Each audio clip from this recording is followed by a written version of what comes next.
Bienvenue sur la Malle en Coin. Aujourd'hui, on va parler malle à chapeau. Et donc, pour parler malle à chapeau, l'idéal c'est d'avoir des malles à chapeau. Et donc, ici, je vais vous présenter une sélection et vous expliquer un peu l'histoire de la malle à chapeau, principalement chez Louis Vuitton, puisque toutes les malles que vous voyez ici sont des malles à chapeau pour femmes ou pour hommes de la maison Vuitton. Un petit retour en arrière. Dans le temps, lorsqu'on achète un chapeau, on se retrouve avec une boîte à chapeau en carton. Et donc forcément, pour transporter son chapeau, c'est pas très pratique, parce que dès que il va y avoir de l'humidité, dès qu'il va y avoir de la pluie, ou dès qu'on s'assoit sur le carton, bah forcément, on abîme son chapeau. Le chapeau coûtant très cher, et bien forcément, on a envie de protéger son chapeau. Pour protéger son chapeau, les premières malles à chapeau ressemblaient plutôt à ça. Ici, vous avez un modèle qui est une malle à chapeau pour homme, qui date en gros des années du début du XXe siècle, et on pouvait ranger deux chapeaux melons à l'intérieur, et c'était spécifiquement pour les chapeaux melons, et visiblement les grosses têtes. Et puis, en 1828, pardon, excusez-moi, Étard, un layetier, invente ce qu'on appelle les champignons. Alors le champignon à chapeau, vous en avez peut-être déjà vu dans le temps. Le champignon à chapeau, c'était dans une malle de ce genre-là, il y avait tout simplement une boule en mousse qui reprenait la forme intérieure du chapeau, permettant de fixer le chapeau, et avec des vis, d'arriver à fixer complètement le chapeau pour que le chapeau sur la face de côté de la malle ne bouge pas. C'est une solution qui était très intéressante, mais qui était mécanique et qui donc nécessitait un peu de temps. Louis Vuitton, vers 1890, met au point sa version d'une malle à chapeau.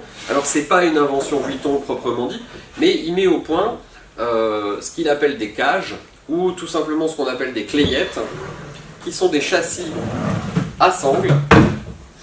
Et donc ici, on a un châssis typique Louis Vuitton, dans lequel on va prendre son chapeau. Alors là, vous avez une malle à chapeau femme, mais le principe reste le même pour d'autres. On va positionner son chapeau sur le côté du châssis, et on va tout simplement épingler et fixer l'ensemble de tous les accessoires à l'intérieur. Donc ici, on a une malle à chapeau homme, dans laquelle on peut trouver en fait son chapeau. C'est typiquement une malle Vuitton d'avant, de la fin du 19e siècle.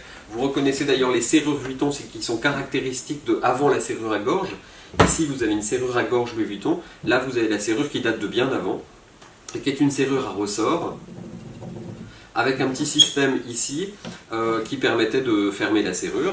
Et donc là, c'est la malle haut de gamme en cuir naturel de vache, dans son état d'origine, avec la petite étiquette d'origine, la malle et son chapeau. On a typiquement la malle pour femmes qui disposait d'un châssis très important, qui permettait de mettre des grands chapeaux pour les voyages en Normandie, pour ce genre de choses. Puis, on a eu évidemment le monogramme au pochoir qui est arrivé, puisque là on est en monogramme tissé, comme vous pouvez le voir, avec une bordure métallique, qui était l'entrée de gamme des malles haut de gamme de chez Vuitton. Puis vous aviez ici une malle à chapeau homme cette fois-ci, qui est à bordure losinée, mais qui était avec une toile monogramme au pochoir, donc qui date de après 1900 en gros. Donc en gros, le chapeau est un accessoire essentiel de la mode féminine et masculine jusque dans la fin des années 30. C'était très important d'avoir son chapeau. Et donc il y a eu des tas de malles. Donc on en profitera sur la vidéo. Vous pourrez trouver des liens sur quelques exemples de malles d'autres marques. Vous avez des malles à chapeau pour ce qu'on a vu tout à l'heure, c'est-à-dire des chapeaux melons, vous avez les chapeaux pour femmes, mais vous avez aussi après des chapeaux tout à fait spécifiques. On faisait aussi des malles à chapeau pour des casques militaires, pour tout ce genre de choses, voire même pour des collections particulières de chapeaux. Et donc la malle à chapeau est un élément de décoration très pratique, parce qu'en fait vous pouvez mettre une malle comme ça en bout de canapé pour mettre une plaque en verre avec une belle lampe ou un beau livre. La petite malle à chapeau comme ça sert à ranger un mini-bar ou faire une table de nuit dans une chambre d'amis. Ici, vous avez la petite malle qui typiquement va être la table à café avec pareil une plaque de verre. On peut organiser des décorations très jolies. Et puis surtout, la petite malle à chapeau en cuir comme on a ici par exemple va être la fin de pile d'une pile de malles qui va donner le petit accent voyage et qui va être quand même très très décorative. C'est presque une boîte à bijoux, c'est vraiment l'idéal. Sur ce, au prochain épisode, je vous tire mon chapeau, je vous invite à vous abonner, à bientôt sur la chaîne et abonnez-vous.